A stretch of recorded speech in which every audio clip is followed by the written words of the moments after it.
Bismillahirrahmanirrahim. Halo semuanya, anak-anakku sekalian. Kalian sudah tahu surat An-Nasr kan? Hari ini, pada saat ini kita akan membahas isi kandungan dari surat An-Nasr. An-Nasr adalah surat yang ke-110 dari 114 surah dalam Al-Quran. Surat An-Nasr ini terdiri dari 3 ayat dan tergolong surat Madaniyah. Kata An-Nasr diambil dari ayat pertama yang artinya pertolongan. Nama surah ini berkaitan dengan topik surah ini, yaitu janji bahwa pertolongan Allah akan datang dan Islam akan memperoleh kemenangan. Sekarang kita baca yuk surat An-Nasr. Bismillahirrahmanirrahim. Idza ja'a nasrullahi wal fath wa ra'aitan nasa yadkhuluna fi dinillahi afwaja fasabbih bihamdi rabbika wastaghfirhu innahu kana tawwaba. Nah, setelah kita membaca surat An-Nasr, selanjutnya kita akan belajar mengartikan surah An-Nasr. Yang pertama, idza ja'a nasrullahi wal fath.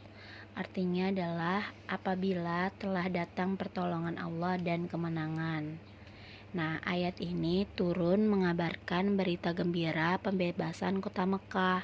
Setelah pembebasan kota Mekah, Rasulullah tahu bahwa beliau akan wafat sehingga memanggil Fatimah untuk memberitahukan dekatnya ajal tersebut. Ayat ini sekaligus merupakan bukti kebenaran Al-Quran. Sebab apa yang dikabarkan Al-Quran kemudian benar-benar terjadi, maka benar-benar akan dibebaskan. Dalam ayat ini juga menunjukkan bahwa pertolongan Allah dan kemenangan ini didatangkan Allah, bukan kewenangan manusia. Rasulullah dan para sahabat tidak bisa menentukan hasil perjuangan mereka, namun Allah lah yang mendatangkan pertolongan dan kemenangan. Ayat yang kedua, wa ra'aitan nasa yadkhuluna fi dinillahi afwaja. Dan engkau melihat manusia berbondong-bondong masuk agama Allah. Pada ayat kedua ini, setelah Fatu Mekah, penduduk Mekah berbondong-bondong masuk Islam. Sebagiannya langsung di hadapan Rasulullah Shallallahu Alaihi Wasallam. Orang-orang Arab di luar Mekah dan Madinah juga berbondong-bondong masuk Islam.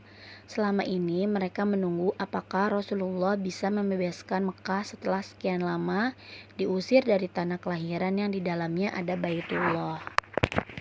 Ayat ketiga, fasabbih bihamdi rabbika wastaghfirhu innahu kana tawwaba.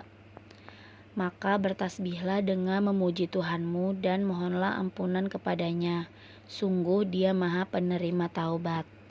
Pada ayat ketiga ini, maka bertasbihlah dengan memuji Tuhanmu dan mohonlah ampun kepadanya.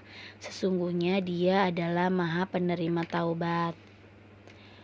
Ibnu Katsir menjelaskan Rasulullah tak hanya bertasbih dan beristighfar, bahkan pada hari Fatu Makkah beliau mengerjakan sholat duha 8 rakaat. Sebagian ulama berpendapat disunahkan mencontoh Rasulullah mengerjakan sholat 8 rakaat ketika mendapatkan kemenangan atas suatu negeri. Sholat itu disebut juga sholat Al-Fath. Sa'ad bin Abi Waqqas ketika menaklukkan kota-kota di Persia juga melakukan saat itu. Rasulullah mensyukuri nikmat pengampunan Allah ini dengan pengampunan kepada seluruh penduduk Mekah. Beliau memaafkan mereka meskipun dulunya menyakiti Rasulullah. Saat sebagian sahabat berseru Hazza yauma malhamah, yang artinya ini adalah hari pertempuran pembalasan, Rasulullah mendengar dengan bersabda Hazza yaumul marhamah, ini adalah hari kasih sayang. Saat penduduk Mekah ketakutan akan dibalas Rasulullah, ternyata beliau memaafkan mereka semua. Siapa yang masuk Masjidil Haram, ia aman. Siapa yang masuk rumahnya masing-masing, ia aman. Siapa yang masuk rumah Abu Sufyan, ia aman. Setelah kalian mempelajari surah An-Nasr, maka kalian dapat menemukan apa saja ajaran yang dapat kita amalkan dalam kehidupan sehari-hari.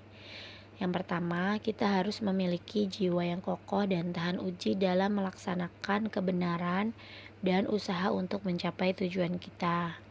Kedua, meyakini bahwa segala keberhasilan yang kita capai semuanya merupakan karunia dari Allah Subhanahu wa Ta'ala. Yang ketiga, menggali hikmah dari perjuangan Rasulullah dalam mendakwahkan Islam sampai akhirnya beliau mampu menaklukkan kota Mekah. Yang keempat, belajar untuk menyampaikan kebenaran sesuai dengan kemampuan kita. Yang kelima, hendaklah kita senantiasa bertasbih kepadanya atas segala karunia yang telah diberikan kepada kita.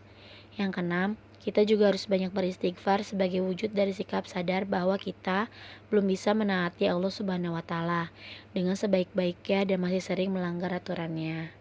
Sampai sini penjelasan tentang surat An-Nasr. Semoga ilmu ini bisa bermanfaat untuk semua. Amin amin ya robbal alamin.